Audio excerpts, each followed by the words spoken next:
the title of this one's going to be Changing the Way We Think About Filmmaking, and as the chairs are brought out by Tom, I'm going to welcome each of the people individually, like I'm Ringo Starr entering the All-Star Band onto the stage. We're starting with the VP Supervisor of Netflix and Director and CEO of On-Set Facilities, Asa Bailey.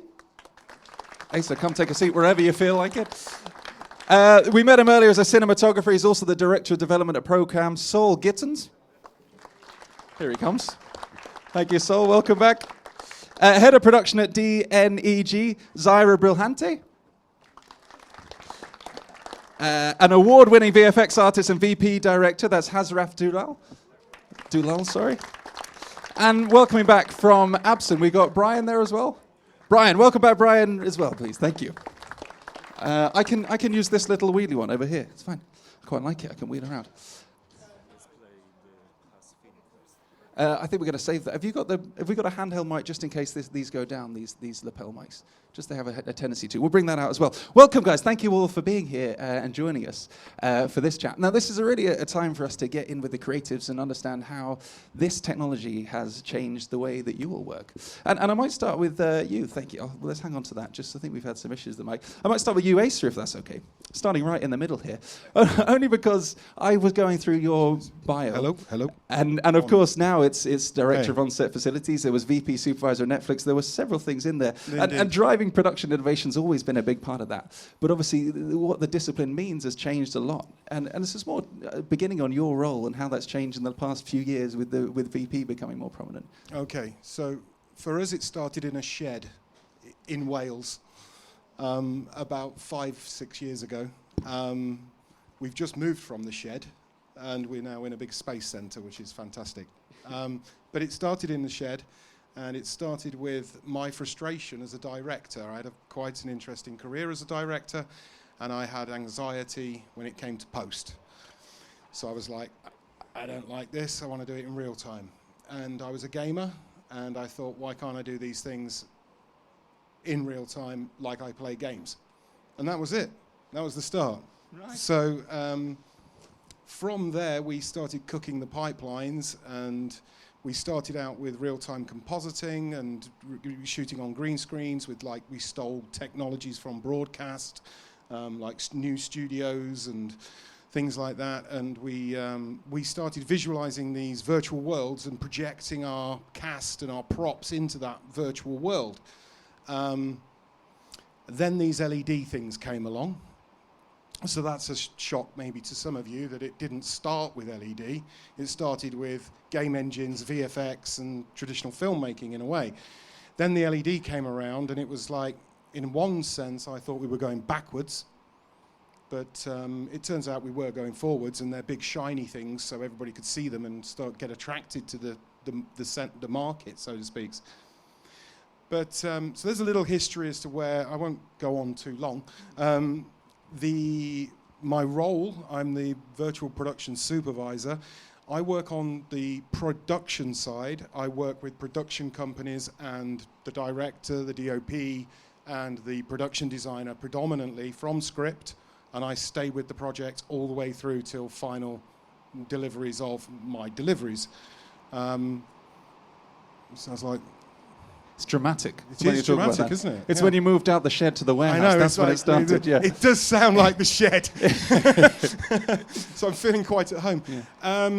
So from the start of the script, it's a question of breaking down, doing estimations, going through, seeing where innovation can be, not just in terms of LED, but in any part of the virtual production spectrum, which covers pre-visualization in real time, virtual scouting, and then moves into production decisions, whether you're going green screen and sort of like on-set visualization, or you're moving into LED stages and you're shooting in camera. Mm-hmm. So there's a lot to discuss. Yeah, there's loads there. I might ask you to pass the microphone up to Haz now, because you've spoken about gaming there, and that was really your introduction to this. Now Haz is an award-winning VFX artist and VP director, but your entrance was through gaming cinematography, right? Yeah, kind of. I mean, my history actually was in video games originally, like 98, so kind of shows my age a little bit. But like, I was working on like PS1, PS2 games, because there wasn't a route into film, right? And then I was doing game cinematics, all the stuff that says not game footage, that's stuff I was doing. And then ended up working at a company called Codemasters, then Colin McRae Rally, and then through there ended up working as a compositor at MPC. And then, the reason I went to work in VFX, by the way, is kind of funny because I was like, oh, I need to make movies properly. I don't want to be making movies in a game engine. Right? Talk about full circle. So, and eventually I became a VFX supervisor. And then I ended up making short films, ended up making feature films. Two of my feature films, The Beyond and 2036 Origin Unknown, were on Netflix, and I directed a show for Disney. And then the pandemic hit. And I'm like, how do we stay relevant in Hollywood, right? And I was doing previs using Unreal Engine. And I remember showing previs to studio executives in LA, and they all assume it was, well, some of them were assuming that, is this like an animated film? Because previs is usually grayscale sliding across, like back in the day anyway. But I was getting reflections, mocap data. It felt like a movie. And when the pandemic hit, I'm like, how do we stay relevant? How do we keep making movies? Let's just make a movie in Unreal, which sounded crazy at the time, but we end up doing it, and the movie's finished, and it's going to be over at Sparks Animation Festival next week. Hey, congratulations. Thank That's you. huge. Thanks. Wonderful. Well, I'm going to pass you down now to Zyra there, because we've spoken about two introductions through gaming. For you, it was through visual effects. You were already in visual effects, right, when VP Yes. became more prominent. Tell us about your journey with it. Yeah, actually, I started in visual effects. Well, first in traditional production, then moved to post with VFX. And I think my first experience with VP was actually through VFX with The Jungle Book and then The Lion King. Oh, wow. But we were still the VFX vendor back in the day when I was at MPC as well. And pandemic hit, I made a move to a different company, and they were building their own VP boutique studio. And yeah, that's how I transitioned. I thought it was a great opportunity to kind of help them build the workflows, pipeline, and from a production standpoint as well. So that's how it came to be. Wonderful. And passing down then onto Sol as well, because similar, Sol, you came at this through, well, being a DP for a long illustrious career as a DP, but also you work with ProCam now on new development. So coming at it as a DP, working with these guys, but also crewing up and teaching your crew how to now work with this must be a challenge, right? It is a challenge. I think there's a really interesting point about how we view what we're watching now, which is a brief discussion we had. I think the young, obviously, I'm quite old. I know I look young, but believe me, this is an old. You brain. don't, Sol. It's fine. Thank you. An old broken I know you body do, doing Steadicam. But I think the reason this is becoming more relevant now is because obviously the younger generation who are gamers are accessing it, but they're also more in tune with what they're watching. You get a lot of older people who don't like watching this style of footage of a film. And that has its own challenges and its own interests as well, because we're all watching content in a totally different way now. There's no way I can sit and look at a phone and watch a film, yet so many people do. And I think this all has relevance to what we are doing. I still treat my trade as my trade. It's just, as I've said before, I try and embrace this, but I embrace it in my way. Somebody here earlier was talking about downloading Unreal. That's just not for me. But I understand that I need to understand how it comes together. I don't want to know the nuts and bolts. It's like getting in a car. I don't want to reinvent and know about the engine, but I want to know how it goes. And I think that's really important. And for me as well, working with, this is going to sound so silly, younger people, you learn a lot. You know, I'm teaching now as well. And when you start to teach, you understand how you are teaching, if that makes sense. Because until you start to try and impart knowledge or wisdom, you realise that we all do learn in a different way. And I think if we accept that, it's like how we watch material. We all watch it in a different way. I was a horror illustrator. I did a BA Honours in Leeds. And you come away and a lot of people say, oh, that was a waste of time. Well, it never really is. Everything that we've done up to this point is information and knowledge that we draw on and we go back to. if that makes sense. It really does, yeah. And passing down to Brian now, because we've met you as director of Absen, but historically, your work has always been with these quite complicated procedures and how you're making them more accessible for creative communities to use them. Is that right in saying? Well, no, definitely. My story is a little bit less creative than everybody else on this panel here. I've been in the pro AV industry for about 20 years, working for broadcast TV studios in the broadcast industry, being an expert in video processing and display technology from the manufacturing side. But on the personal side, I've been a gamer, creating complicated computer systems for flight simulators, and a photography nut for my entire life, essentially, developing black and white photography back when I was in middle school. And then, because I'm getting into the camera side of it and also a movie fanatic, working into virtual production just seemed a very natural fit for me, because I can bring the experience and expertise I had from the gaming side and the content creation side and the photography side to all the expertise that I had on the display side. And because all these technologies combining are so intricately different, it's kind of important to have that Rosetta Stone of language to be able to talk to creative people, photography experts, video experts, content creators, and then the display side from the infrastructure standpoint to understand that complete workflow. So kind of just my natural life brought me into virtual production. Well, that certainly comes across when we're listening to your presentations. The way you're bringing it to us is a lot easier for me to understand, and I've been working in it for a while, so that's really good. Thank you. But all of you have come at it from different directions. A lot of you are now sending the lift back down, as it were, to help people into it. More of an open question for the group now, for people who aren't involved in it, who are looking to get involved in it. Where's a good starting point? How do you learn this new technique? What's a good access angle for that?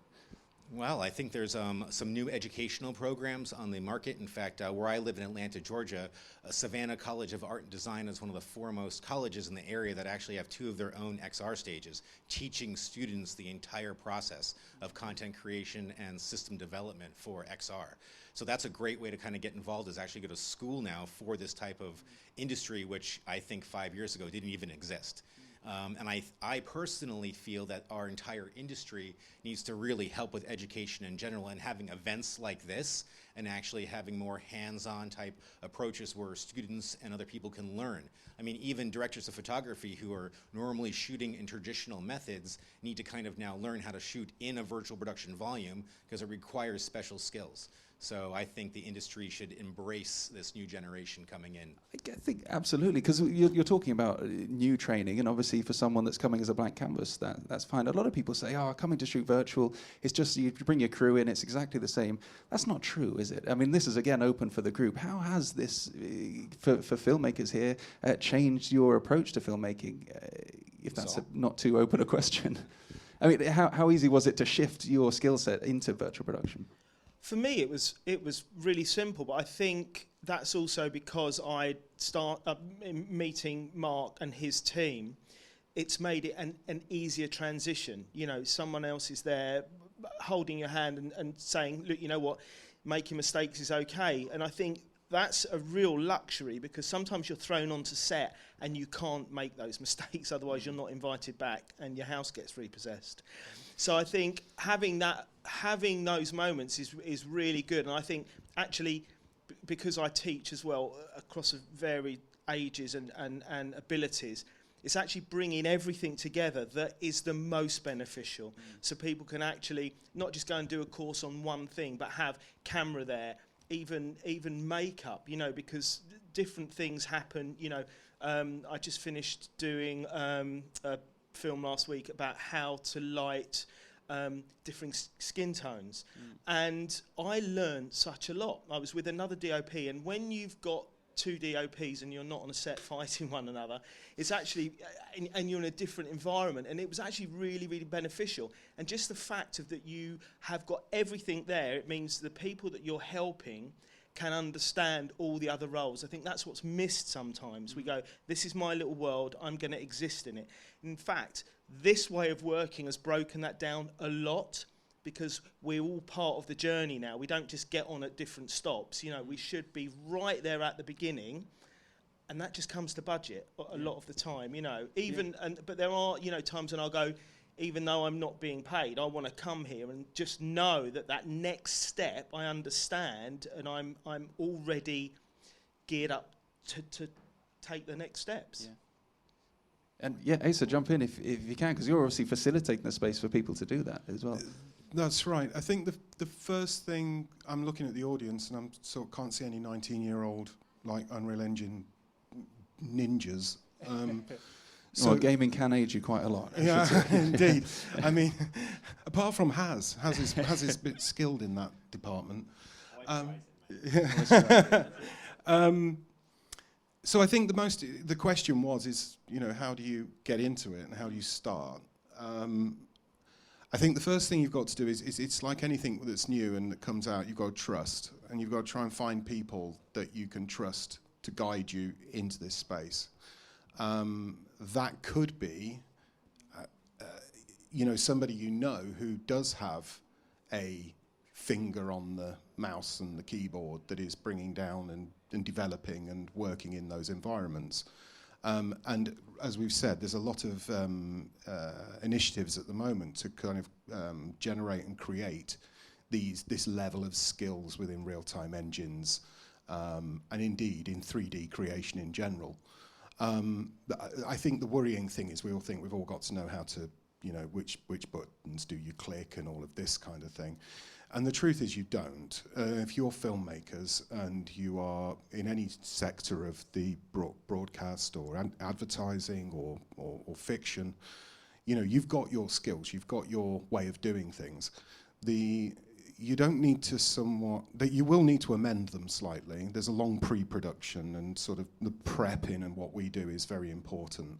And there is need to look at the budgets and to consider how you kind of bring some of the money from the back end to the front end to sort of, you know, enable some of these things to come to life. But I think that, you know, the way that you get into it is find some experts that you get on with, find somebody that you can trust, and start to experiment. You need a curious mind.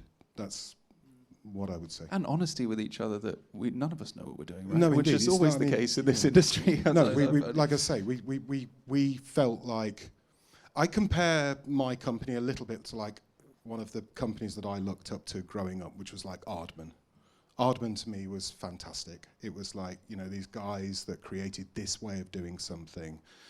We thought we was doing that. We thought we were creating our own language, our own voice. It turned out that we weren't on our own, and all of a sudden, you know, this mushroom cloud went off, and virtual production became virtual production. Yeah. But it's a very, you know, that's kind of, I'd say try and find somebody you can trust. And then you can have a play with it. I must say, I've been watching that documentary about ILM and the way that built, and I'm spending some time with these guys when they built this spaceship. They're having fun with it. When you come into the studio, it's playtime again. And it is playtime. Enjoying it's working the curiosity. Yes. You need the curiosity. Sometimes, you know, sometimes you've got to put money to one side, which I know isn't what you want to hear. And you've just got to get curious, and you've got to test things. You've got to, you know, make money over there and spend it over here on research and playing. Yeah. And then, of course, that has a knock-on effect, Ira, on your side of things, because VFX was a big part of your life. VP came in. That's got to change the post-process in a huge way, right, for you guys? Yeah, it has. And I think one of the things is that we kind of had to accept that VFX would just change when it happens, right? So it's not anymore a post-production process. But in many ways, that helps us, because I think for a long time, VFX was always seen as the outsider of the, you know, main unit. People wondered, like, why are these folks here with Chrome balls, and, you know, what are they doing with this? And I think virtual production allowed us to come and be just another department with the main production team, you know, and enabled us to have some of the conversations that, you know, we didn't have that space before, not necessarily, you know. It enabled us to go further with it and then become really collaborative creators in that process, you know, discussing methodologies, being involved from day one, from scripts to, you know, all the way into final. Yes. So that made a big difference. Just on the, you know, how to get into the industry, one thing that we've noticed a lot recently, the demand for, you know, virtual production content, it's such that there are so many opportunities out there. So staying curious is really the thing, you know, approaching companies and saying, hey, is there any opportunities going on? It's definitely the way to go, because we, you know, for example, at DNAG, we are training the team coming in, because we know that we can't really just keep with the same pool of people that we have. We have to bring new, fresh blood into the picture. And the thing with virtual production, different than VFX a little bit, is that everyone has to be a generalist. Everyone needs to try a little bit of everything, because we need to keep the flexibility. Whilst in traditional posts, you have your animator who is a specialist, your compositor who is a specialist. So now we're broadening that. So by being a generalist, it's easier for you to kind of come into the picture, as a young junior talent, other than having to be super, senior on one thing. So that has opened up more opportunities, I think. Yeah, absolutely. That's really interesting to hear. All of you coming at it from different backgrounds, not feeling like we're selling a technology, but it's like we're selling a culture, a way of life. We're like, you'll be so much happier here, guys. We can all work together. You've been abused by that industry before. Now come here. You can work together and have a nice time again. And it does feel that way, though. It really does. And coming back to you, Haz, because you mentioned, but you have 2 feature films are both on Netflix. You led your own Disney series and your animated feature at Sparks. You came into this through gaming and through VP. How have you found that experience, and how has it enhanced the sort of ability to storytell? I mean, the short answer is I can get shit done. Right. That's the point, right? Like, if you think about it, like 5 years ago, like I would walk to a studio, any studio in the US, any executive, and they say, what else have you got on your slate, right?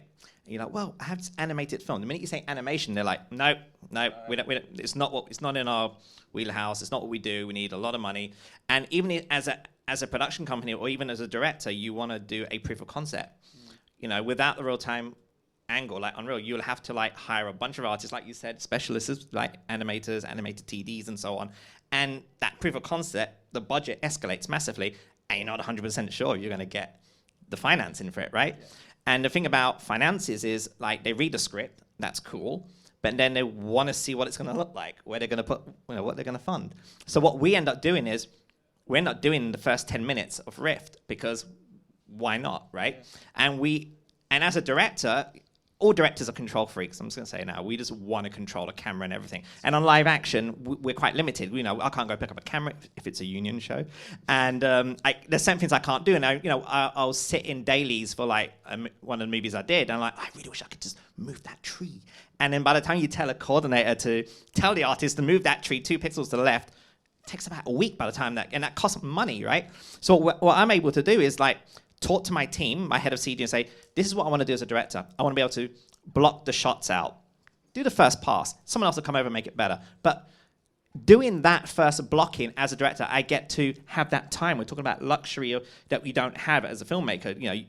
I get to experiment and find that voice of the movie, which I wouldn't normally have if I was in a traditional workflow. Right? And then the other thing also is when it comes to like finding financing partners, right? Because let's face it, you need money to make movies, right? And even getting a high-level cast to voice your film. They want to see it. They want to see what the tone is. I'm able to put it together very quickly. So like last year, January, we had 10 minutes of the movie. It was quite rough. We showed it to Epic. We ended up getting a mega grant because of it. We ended up showing it to various distributors, but we didn't pitch it as, hey, here's a proof of concept. Because for any producers here or filmmakers who know this whole game, which is basically you say proof of concept, they go, oh, okay, right, so let's put you through development hell and give you notes of scripts and bring another exec and all of that usual stuff that happens in Hollywood. We didn't do that. We're like, hey, here's 10 minutes of production footage. This train is moving. If you want to board it, board it. If not, and to have that power, because I have that, I'm able to put my fingertips into the shots and have a very small team and just go off and make it without having to rely on a traditional way of making things. That's changed massively the way you produce a movie from a producer's point of view. And has that lifted from the gaming industry? 100%. I mean, what we were doing wasn't like revolutionary, but to answer, I think you mentioned it in terms of like having traditional skills, like, to make a movie in Unreal, you could very easily take the camera and start doing crazy stuff, right? And having a video gamey type camera. But then you look at games like Last of Us, right? They're like mini movies. So you still need traditional filmmaking skills. You need to know your rule of thirds. You need to know how to block a shot. You need to know, like, are you going to cross the line of the camera when people are having a conversation? That is traditional filmmaking skills. So anyone that's a bit worried, oh, well, I'm not an Unreal Engine filmmaker, they should really rethink it. Look at the skills they've acquired over the years making live action or drama or TV or so on. That's all translatable, because if you look at an Unreal Engine camera, it's using sensors, the sensor sizes, the lens sizes. When you block your shot, you're working in real world scale anyway. So there's a lot of people that are in traditional filmmakers, like directors, can move into that space, even if you just want to block your shots out or try an idea. Yeah, really nice. And I think that's something, again, that with each of the speakers here, that we're seeing that time and time again. And Brian, I might pass the mic back down to you, because Absen, obviously, as you say, you're a facilitator, not necessarily the creator. But when does Absen get involved? If we've got these previs things we're building, at what stage do you step in and show what you can offer to help build a creative? Well, usually we're working with VFX companies and companies that might invest in LED and understanding the challenges that they're currently facing. So when we go to R&D, we can actually explain to them what we are hoping to create on the actual film set. And then, of course, actual testing and development is needed to verify that the technology that we're making actually works on these types of camera systems. And then being on set and understanding the challenges that are being faced. Like, for example, when you're lighting a studio like this, one major challenge that you have is keeping light off of the LED wall, because it'll greatly increase the black level. But when you're working on a traditional film set, you don't have to worry about that. And so now you have to talk to your gaffers and your lighting experts all about how to light an LED stage. And then, of course, the lighting science and creating full spectrum lighting on a stage has to complement the LED technology. So really understanding the specific needs of the industry is very important for a company like Absen. And while we're with you, let's stay on that. What are the next developments for Absen? Can we talk about those a bit, of how we're helping? There's many different ideas. I mean, obviously, the technology is currently based upon 3 primary pixels, so we're working within that type of color science and the challenges that creates. And even within that limitation, we're still trying to create much higher full spectrum light using that, but there's obviously limitations there. Pixel pitch has kind of come to a sweet spot at this point. The tighter pixel pitch that you go, the more processing that you need to drive it. So really understanding the need of the project is the way to kind of specify pixel pitch. Different types of LED technologies have advantages and disadvantages, and knowing when to use one over the other is important to communicate to the clients that you're working with. So there are a lot of variables, but in the future, way down the road, there might be 4-color pixel systems or adding additional technology like white pixels that might create more full spectrum light, but that gets very complicated of how to actually drive a system like that using 3-color channel video signals like HDMI or DisplayPort. So there are definitely a lot of challenges to undertake in the industry, but we're listening to the ideas and trying to come up with creative new ways to address them. Well, that's wonderful that there's a bridge between you and the creatives, and I hope that continues, because it's clearly working, which is wonderful. And Sol, coming back to you, because you led on a little bit during our demonstration that someone had mentioned doing previs and getting into Unreal, and that's something that you feel is a step too far for you, that has its background in that, but for you it's a bit of a struggle to access that. So how's your experience then working on VP without having the tools to do what Haz is saying and grab hold of the reins yourself? Just exactly what Haz has said. Oh, I see. All I'm doing is using all the tools and knowledge. Like somebody was saying, the shake on the camera. I remember doing Red Dwarf and being literally, I was 4th camera, and I just picked the camera up. I wasn't asked to do a shot. Ed Bye was directing, and I went and I literally just thought about composition, and I was kind of behind a stanchion, and I put a bit of wobble in it, and and it's about feeling what you're doing. You've always got to stay true to the story you're trying to tell. I really enjoy writing, so when I write, I'm putting in camera stuff I've done, but also talking about tonality and the palette and the story that I want to tell. Even when I'm teaching at ProCam or any of the other places I teach, I always say you have to be true to the story you're telling. But you also have to think about who is receiving that. You can't just go and... I know there are those people that say, I've made this story and it's just for myself. That's great, but you're going to alienate so many other people. At the end of the day, going to the cinema is an experience, because you do something that you don't do when you're on your own. You are watching other people enjoy a film as well. There's that great moment when you come out of a really good film and everyone claps. Or you're sitting somewhere. I went to the BFI last year, the London Film Festival, and I watched an amazing film called Wild Indian. And it's one that my daughter picked. She's doing photography. And it's that sharing of an experience. And we got on the train, and I've never seen this before. And it was the last train, and people were talking about that film. Oh, no. And I hadn't even seen, but it was an amazing... And that's what we do. We sort of share... Yeah. share the story, share the experience, and it doesn't matter where, you film in a basement or you film here.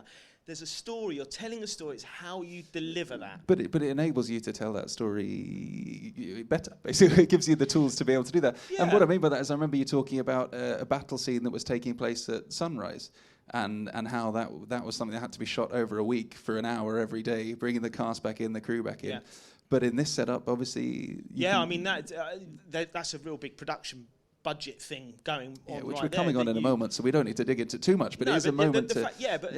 Just on a personal level, if you're on the camera crew and you're getting up at 4 o'clock every morning and getting your kit down there, if someone says, "Oh, we're going to do this here," everyone goes, "Yeah, great." Obviously, those people that do want to go and experience that's fine. But or when you're doing something in the rain and it's freezing cold, you're bringing something else. You might be losing something, but you can still inject something else into that story, into the tale you want to set or the scene that you're setting. And that's when that's that everybody coming together with the art department that you might not get to see on location because they're setting. They've jumped ahead to set up the next location. So you've just got a skeleton crew there. So there's pluses and minuses to everything. Yeah. It's just working to those pluses. Perfect, thank you. And let's take the mic back to ASIC, because I'm moving away from the official sponsors to ask the more difficult question of the challenges, because there must be some, right?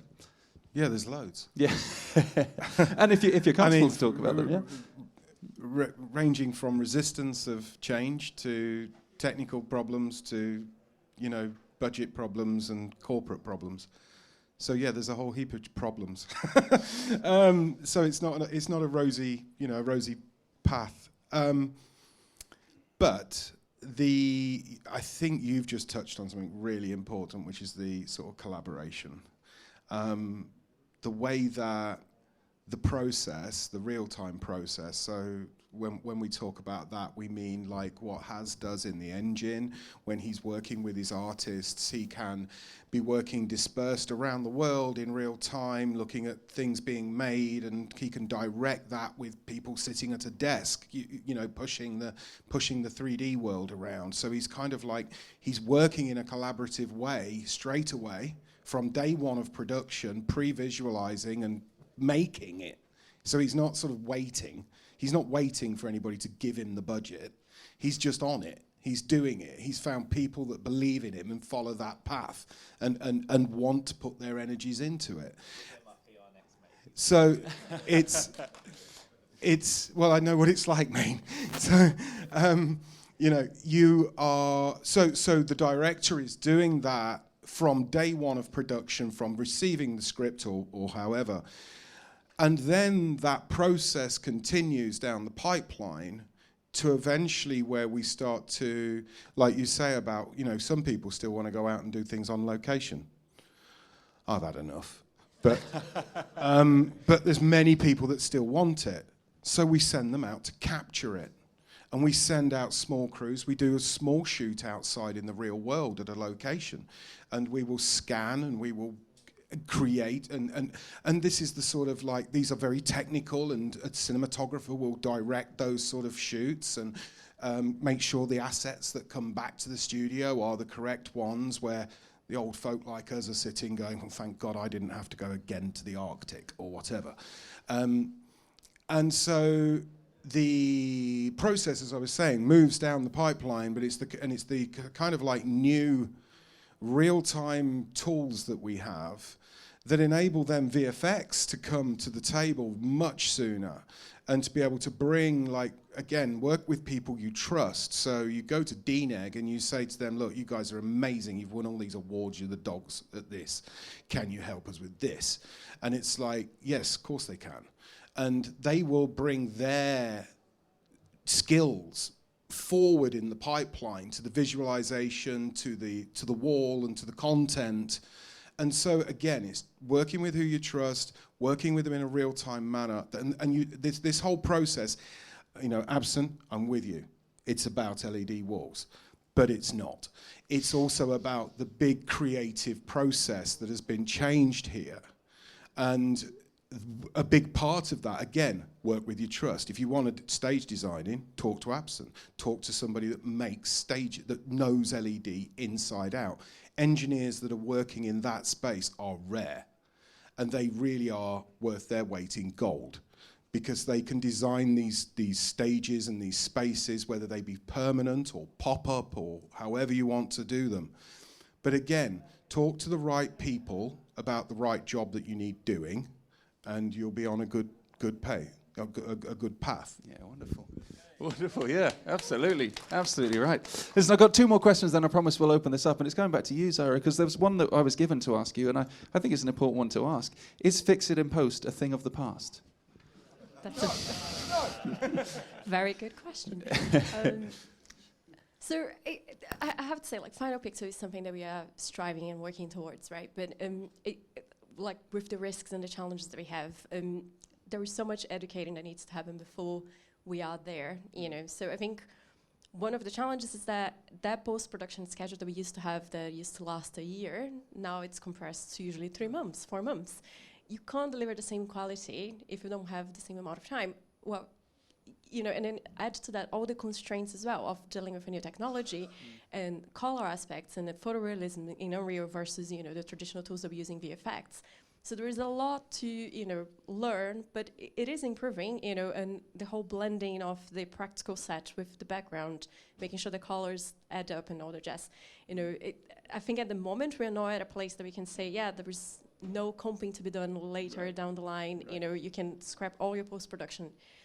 But ideally, that's where we want to get to. And there's so much research going into it. There's so much effort making sure that, you know, the photorealism that you have, you know, when you're shooting is, you know, to the level that we expect of this big post-production, you know, awards that, you know, a vendor like Dineng would have won before. I think it's also important to keep always being creative in the sense that, you know, not everything needs to be a fully aestheticized 3D Unreal scene. You know, there's a lot of you can get a lot of photorealism from 2.5D approaches. You go there and you capture a plate, or you know, use an HDRI and do a lot of 2.5D projections that have the photorealism of a photograph, you know, and can also have the benefits of, you know, the lighting that you would get. So there is a lot to get to that final pixel quality, and then not have to fix anything in post. But we need to be allowed at the right time, at the right part, you know, part of the process. And lovely that we're all talking about the same thing, which is us all being in it together now, which is wonderful. There's one more question, then you can start answering this if you want, but anyone jump in on this. The question is then, how could we be utilizing it further? What are we not doing yet with it that's on the horizon for us? Yeah, certainly. It's going the right route. It's not bad, is it? I mean, Like actually, a I kind of tennis want match. to touch on what you were saying, Zara, which is not everything has to be photoreal as well. Like, everyone's striving to create the perfect metahuman, for example, right? And like, of our animated film, we did a stylized anime. We did an anime, because I grew up watching Japan anime, like Akira, Ghost in the Shell, and all that. So for me... I think we've got your trailer to play after. Yeah, this as you well. guys will see it after this, actually. Yeah. So okay, I won't say too much about the style. But the point is, optimization is a big thing. And what I found is, like, when we were making this movie, we actually end up not hiring traditional visual effects artists in the CG side, because they're so used to throwing a trillion polygons and whack it on the render farm and, hey, let it render, right? And then we'll comp it later and stuff. We're doing final pixels. So we end up hiring artists that worked in the video game space, because they are optimizing their assets, doing things like putting things on cards. We did tons of that. We put background. I'm not going to render 100,000 of polygons of buildings in the background, which is going to be out of focus. I'm going to stick that thing on a card, right? Should we have a look at the trailer now? Yeah, Just let's while look at we're the talking about trailer. it? We got that just to play quickly. Just otherwise, then we can all understand what we're talking about. This is a trailer for Haz's latest. Going home, Max. You and me. You and me.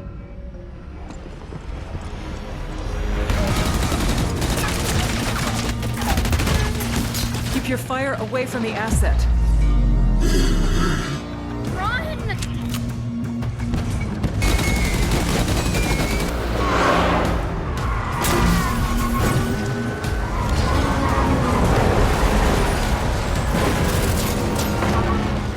He's dying, Leon. He's been leaping from reality to reality, trying to find the one in which you do save him. And he won't stop, even though it's killing him. He won't stop till he finds the reality in which you succeed. It's not gonna be this one, all right? The next time he riffs, he will die.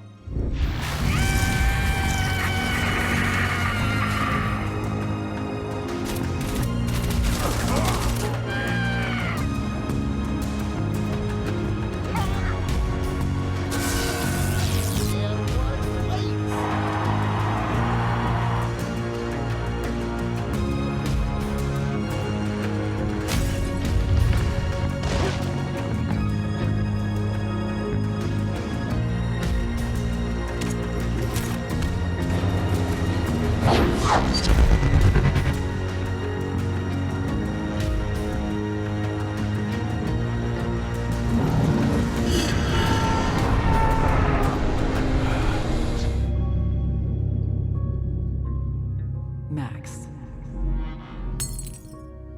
What did Leon promise? To never let anything happen to me. Unbelievable. Incredible stuff. Absolutely incredible. Not for So kids. now tell us a Not bit for about kids. it. Obviously, not a Disney Channel thing. The lip sync might have been a bit off, but you can watch it on YouTube or like on hazamation.com. You'll see it fully synced over there. That's wonderful. Listen, I'm going to jump to some questions now. If anyone has any for the group here, I can run to you with the mic. No one wants to talk to you guys. Oh, no, over here. Perfect. Start with the other front here, sir.